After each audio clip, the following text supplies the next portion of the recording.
அப்ப ரட்சிப்பு என்பது நம்முடைய கிரியைகளை வைத்து அல்ல, அவருடைய தீர்மானத்தின்படியேயும். அதுக்கப்புறம் தான் அருமையான வார்த்தை வருது, ஆதி காலம் முதல் கிறிஸ்து இயேசுவுக்குள் நமக்கு அருளப்பட்ட கிருபையின்படியேயும் நம்மை ரட்சித்து பரிசுத்த அழைப்பினால் அழைத்து நீதிமானாக்கி பரிசுத்தவானாக்கி பிள்ளைகளாக்கி ராஜாக்களாக்கி ஆசாரியர்களாக்கி உள்ளத்துல வச்சு உள்ளங்கைகள்ல வச்சு உன்னதத்திலேயே அவர் பக்கத்துல உட்கார வச்சிருக்கிறாருன்னா அதுக்கு காரணம் ஆதி காலம் முதல் கிறிஸ்து இயேசுவுக்குள் நமக்கு அருளப்பட்ட அவருடைய கிருபை.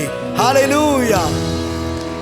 இதுக்கு முன்னாடி கிடைச்ச கிருபை மாறுகிற கிருபை, விலகுற கிருபை, தற்காலிகமாய் வந்த கிருபை. எவன் மேல அவர் நினைச்சா வந்துடும், அவ்வளவு நினைக்கிறப்ப வரும். ஆனா நம்மை ரட்சிப்பதற்கு அவர் கொடுத்த கிருபை மாறுற கிருபையும் கிடையாது, விலகுற கிருபையும் கிடையாது, அவர் இப்போ நினைச்சதுனால கொடுத்த கிருபையும் கிடையாது. இது ஆதியாகம காலத்துக்கு முன்னாடி கிறிஸ்து இயேசுவுக்குள் நமக்கு அப்போவே அருளப்பட்ட கிருபை இப்போது நமக்கு வெளிப்பட்டிருக்கிறது. எப்படி வெளிப்பட்டுச்சு? கிறிஸ்து இயேசுவுக்குள்ள அருளப்பட்டுச்சு, அது ஆதி காலத்துல. இயேசு கிறிஸ்துவுக்குள்ள 2000 வருஷத்துக்கு முன்னாடி வெளிப்பட்டுச்சு. பைபிள் சொல்லுது, கிருபையினாலும் சத்தியத்தினாலும் நிறைந்தவரா இயேசு இந்த பூமிக்கு வந்தார். ஆனா வர்றப்ப வெளிப்பட்டுச்சு இயேசு கிறிஸ்துவுக்குள்ள. ஆனா கிறிஸ்து இயேசுவுக்குள்ள எப்ப வெளிப்பட்டுச்சு தெரியுமா? ஆதியாகம காலத்துக்கு முன்னாடி.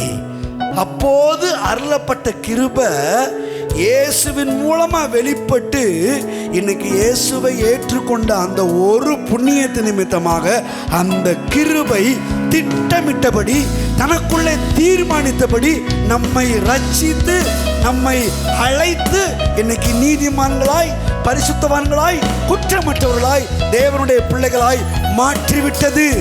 ஹல்லேலூயா. இப்ப எப்படி சொல்றேன்? தற்காலிகமாய் வெளிப்பட்டதும் மாறுகிறதும் விலகுறதுமான அந்த கிருபைக்கே தாவீது அந்த ஆட்டம் போட்டிருப்பார்னா, ஆதி காலம் முதலா வந்து இன்னைக்கு மாறாமல் விலகாமல் ரட்சிக்க திட்டமிட்டபடியே ரட்சித்த பிறகு நம்ம கூட இருந்து ஒவ்வொரு நாளும் புதிய விதத்தில் அந்த கிருபை நமக்காக தோன்றி நம்மளை இவ்வளவு அற்புதமா நடத்தி ஜீவனுள்ள நாள் வரைக்கும் தொடர்ந்து வரும்னா, இந்த கிருபைய தாவீது பாடுறதுக்கு மேல, தாவீது துதிச்சதுக்கு மேல, தாவீது பேசுனதுக்கு மேல நம்ம பேசியே ஆகணும், பாடியே ஆகணும், துதிச்சே ஆகணும். ஏன்னு கேட்டா அப்படிப்பட்ட விதத்துல இன்னைக்கு நமக்கு அருளப்பட்டிருக்கிறது, அப்படிப்பட்ட விதத்துல இன்னைக்கு நமக்கு வெளிப்படுத்தப்பட்டிருக்கிறது.